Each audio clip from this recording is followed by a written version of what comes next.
It's 7:32 right now, and a major development today in the race for New York City mayor. Eric Adams announcing he is running for re-election as an independent. That's right. This coming just one day after federal bribery charges against the mayor were dropped. First Deputy Mayor Randy Mastro joining us live now from City Hall this morning to talk about this and more, including the budget. First Deputy Mayor, great to see you. Great to see you, Dan. And let's begin with the breaking news this morning, right, that the mayor is running as an independent. He says he wants to represent all New Yorkers. I watched the 6-minute video, admits that he could not gather the signatures needed, and he blames the case for delaying it all. But he repeatedly told me he was running as a Democrat. So what does this mean? Why the change? Well, first of all, I'm not a politician. I'm a lawyer and a city administrator. So I'm not here to talk about the politics of those decisions. I know the mayor is a Democrat. He's running as an independent.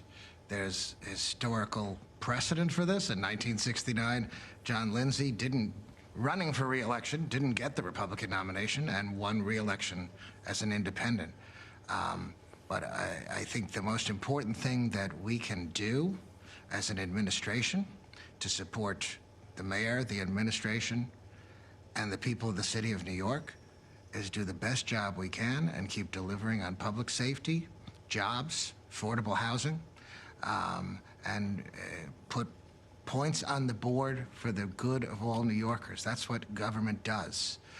It improves people's lives, and that benefits all New Yorkers. Yeah, well, some people might say that he could have tried harder to get the signatures he needed, but do you know, as far as you know, was it a plan all along to run as an independent? I don't, because I'm focused exclusively on government and delivering the best results for New Yorkers. But you know, I am also a lawyer and a former prosecutor, so it doesn't surprise me at all that the pendency of that case, you know, made it much more difficult to participate in a political process. Yeah, and we did have you on to talk about the charges in the budget, but I have one more topic on this because it is one more question on this because it is the breaking news of the morning. In the video, the mayor goes on to say that while the case was bogus, he did trust people that he should not have, and he regrets that. Let me play that soundbite for the audience. Although the charges against me were false, I trusted people I should not have, and I regret that. So who are those people? Are they fellow City Hall staffers who resigned? And how, as first deputy mayor, are you going to assist the mayor in making sure you bring people on board that you can trust? Well, as you know, Dan, this isn't my first rodeo. Yeah. I effectively did this job in a prior administration.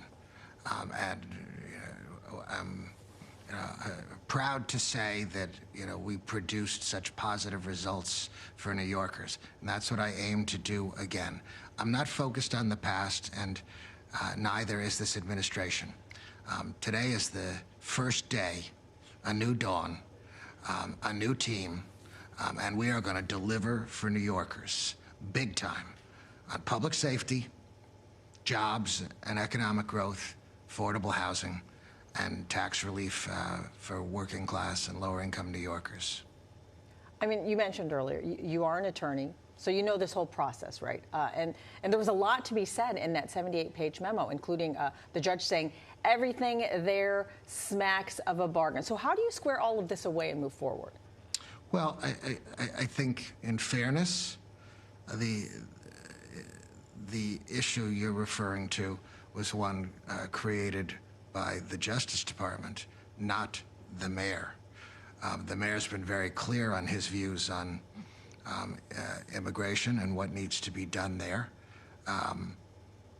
But as the Attorney General has recently said, she considered this to be an incredibly weak case. So it should have been dismissed with prejudice all along. And that's what's happened now. So now we move on. And now we focus like a laser on getting the best results for New Yorkers. Yeah, and the reason we're bringing up that 78-page memo, because you are the attorney, that there's a lot to be said within those pages. But yeah, let's move on then, right? And talk about what exactly happened in the moments after. The mayor held up a book. It was called Government Gangsters, The Deep State, the Truth, and the Battle for Our Democracy, written by President Trump's FBI Director Kash Patel. Now, the mayor, as you know, First Deputy Mayor, is being accused of many of her cutting this deal. You're saying it didn't happen. Today he's announcing a run as an independent. So do you see how the ducks kind of line up, and it looks funny to a New Yorker sometimes? Is it odd to plug a book like this while moving on from a case? I think, Dan, you made certain connections there and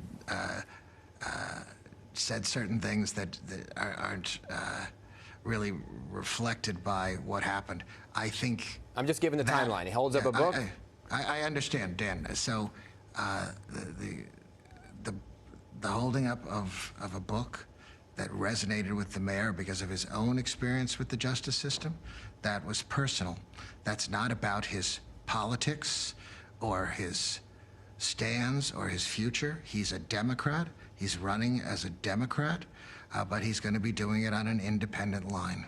Okay. We do want to move on to city business before we let you go. The city council releasing their response to the mayor's preliminary budget. But in it, they claim that the mayor under-budgeted a number of programs and that there's around $6 billion in funding available to restore programs like things like 3K, pre-K. So is there an extra reserve of money? Again, this is a budget process. This isn't my first rodeo. The city council always comments on preliminary budget and predicts there's more money available and has certain programs it wants to fund more. That's part of the exchange that goes back and forth. Actually, the city council, in its assessment of the preliminary budget, said it agreed with many of the mayor's priorities.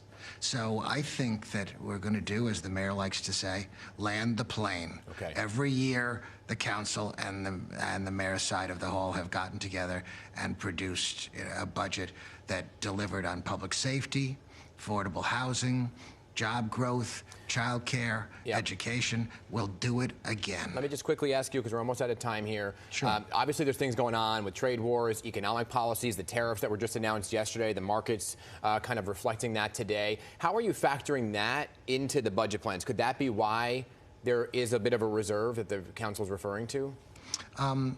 Again, I don't think this is at all uncommon, Dan, for the council to think there's more money. Okay. For the administration to be more conservative, fiscally conservative in what it proposes preliminarily, and then the parties get together and reach a budget. But there are obviously lots of uncertainties about what resources are going to be out there, what revenue will be out there, given what's going on in Washington and what's going on in Albany. All right. First Deputy Mayor Randy Mastro, thanks for your time this morning. Appreciate it. Thank you.